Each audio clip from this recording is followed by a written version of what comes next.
ang Guillermo Mendoza's Film Actress of the Year at Gawad Pasado's Best Actress na si Angel Locsin.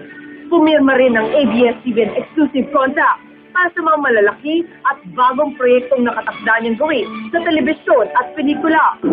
Apat na pelikulang gagawin. May gagawin na po teleserye. Kung sino makakasama ko, abangan mo.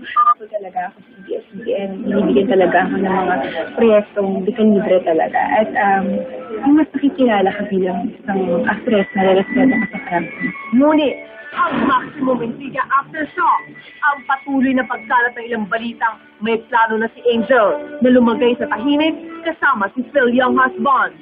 Ay, wala pa siya. Kasi may 3 taong pa akong kontrato sa ABS. So, malabo po yun. Inis niya, sa ngayon ay mas patuloy lang na gumaganda ang kanilang relasyon. Maganda yung takbo ng personal life mo. Maganda rin yung career. Ang bagay lang namin kasi parang lahat ng positive, lahat ng kumbaga perfect. Kasi magkasama kami na excuse me naman for that.